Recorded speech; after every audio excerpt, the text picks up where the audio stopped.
ओम नमः शिवाय। प्रभु जी, आज की कथा है महाभारत श्रृंखला में वन पर्व एपिसोड संख्या 102। अभी तक आपने सुना राजा मंदाता का जन्म वृतांत। अब कथा आगे। आज की कथा होगी अष्टावक्र का जन्म और शास्त्रार्थ का वृतांत। आइए अब कथा को प्रारंभ करते हैं। लोमस जी कहते हैं कि उद्दालक मुनि का कोहट नाम से प्रसिद्ध एक शिष्य था। उसने अपने गुरुदेव की बड़ी ही सेवा की। इससे प्रसन्न होकर उन्होंने बहुत जल्द सब वेद पढ़ा दिए और अपनी कन्या सुजाता भी उनसे विवाह कर दी। कुछ काल बीतने पर सुजाता गर्भवती हुई। वह गर्भ अग्नि के समान तेजस्वी था। एक दिन कहोड वेद पाठ कर रहे थे। उस समय वह अपने माता के गर्भ से ही बोल पड़ा कि आप रात भर वेद पाठ करते हैं, किंतु यह ठीक ठीक नहीं होता। शिष्यों के बीच में इस प्रकार आक्षेप करने से पिता को बहुत ही क्रोध हुआ और उसने उस उदरस्त बालक को श्राप दिया कि तू पेट में ही ऐसी टेढ़ी मेढ़ी बातें करता है, इसलिए तू 8 जगह से टेढ़ा उत्पन्न होगा। एक दिन जब अष्टावक्र की आयु 12 वर्ष की हो गई, वे राजा जनक जी के यज्ञ में शास्त्रार्थ करने को चले। इससे पूर्व अष्टावक्र के पिता कोहड़ भी राजा जनक के यहाँ शास्त्रार्थ करने को गए थे, परंतु हार जाने की वजह से बंदी ने उन्हें जल में डुबो दिया था। आज पुनः अष्टावक्र जी राजा जनक जी के दरबार में शास्त्रार्थ करने को पधारे हुए हैं। राजा ने अष्टावक्र से प्रश्न किया, सोने के समय कौन नेत्र नहीं मूंदता? जन्म लेने के बाद किसमें गति नहीं होती? हृदय किसमें नहीं है? और वेग से कौन बढ़ता है?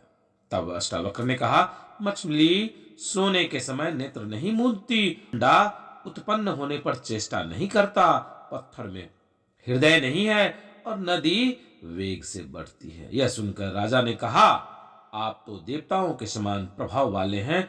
मैं आपको मनुष्य नहीं समझता। आप बालक भी नहीं है। मैं तो आपको वृद्ध ही मानता हूं। वाद विवाद करने में आपके समान कोई नहीं है, इसलिए मैं आपको मंडप का द्वार सौंपता हूं और यही बंदी है जो आपके साथ शास्त्रार्थ करेगा। तब अष्टावक्र ने बंदी की ओर घूमकर कहा, अपने को अतिवादी मानने वाले बंदी, तुमने हारने वाले को जल में डुबोने का नियम कर रखा है, किंतु मेरे सामने तुम बोल नहीं सकोगे। अब तुम मेरे प्रश्नों का उत्तर दो और मैं तुम्हारी बातों का उत्तर देता हूं। राजन, जब भरी सभा में अष्टावक्र ने क्रोध के साथ गरज कर इस प्रकार ललकारा तो बंदी ने कहा, अष्टावक्र, एक ही अग्नि अनेक प्रकार से प्रकाशित होता है। एक सूर्य सारे जगत को प्रकाशित कर रहा है। शत्रुओं का नाश करने वाला देवराज इंद्र एक ही वीर है तथा पीतरों का ईश्वर यमराज भी एक ही है। तब अष्टावक्र कहते हैं, इंद्र और अग्नि ये 2 देवता हैं। नारद और पर्वत ये देवर्षि भी 2 हैं। 2 ही अश्विनी कुमार हैं। रथ के पहिए भी 2 होते हैं और विधाता ने पति और पत्नी ये सहचर भी 2 ही बनाए हैं। इस प्रकार अनेक शास्त्रार्थ के रूप में वाद विवाद होती है। तब बंदी कहते हैं, तिथियों में त्रयोदशी को उत्तम कहा गया है और पृथ्वी भी 13 दीप वाली बतलाई गई है। इस प्रकार बंदी के आधा श्लोक ही कहकर चुप हो जाने पर अष्टावक्र जी शेष आधे श्लोकों को पूरा करते हुए कहने लगे, अग्नि, वायु और सूर्य ये तीनों देवता 13 दिनों के यज्ञों में व्यापक हैं और वेदों में भी 13 आदि अक्षरों वाले अति छंद कहे गए हैं। इतना सुनते ही बंदी का मुख नीचा हो गया और वह बड़े विचार में पड़ गए, परंतु अष्टावक्र के मुख से वाणी की झड़ी लगी रही। यह देखकर सभा के ब्राह्मण हर्ष ध्वनि करते हुए अष्टावक्र के पास आकर उनका सम्मान करने लगे। अष्टावक्र ने कहा, राजन, यह बंदी शास्त्रार्थ में अनेकों विद्वान ब्राह्मणों को परास्त करके जल में डुबा चुका है। अब इसकी भी गति तुरंत वही होनी चाहिए। जनक ने कहा, देव, आप साक्षात दिव्य पुरुष हैं। आपने शास्त्रार्थ में बंदी को परास्त कर दिया। मैं आपके इच्छानुसार अभी अभी उनके दंड की व्यवस्था करता हूं।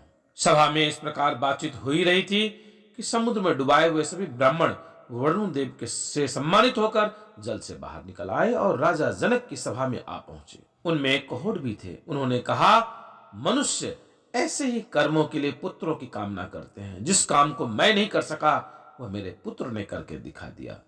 राजन, कभी कभी दुर्बल मनुष्य को भी बलवान और मूर्ख को भी विद्वान पुत्र उत्पन्न हो जाता है। इसके पश्चात वंदी भी राजा जनक जी से आज्ञा लेकर समुद्र में कूद पड़ा। तब कहोड़ ने अष्टावक्र से कहा, तुम इस समंगा नदी में प्रवेश करो। बस अष्टावक्र ने जैसे ही उसमें डुबकी लगाई, उनके अंग सीधे हो गए। उनके संसर्ग से यह नदी भी पवित्र हो गई। जो पुरुष इस नदी में स्नान करता है वह सब पापों से मुक्त हो जाता है। हे राजन, तुम भी द्रौपदी और भाइयों के सहित स्नान और आचमन करने के लिए इसमें प्रवेश करो। प्रभु जी, आज की कथा को यहीं विश्राम देते हैं। आगे की कथा पुनः आगे। आप शिवा यात्रा दर्शन को लाइक शेयर सब्सक्राइब अवश्य कीजिएगा। प्रभु जी शीघ्र मिलते हैं अगले वीडियो में। तब तक के लिए ओम नमः शिवाय।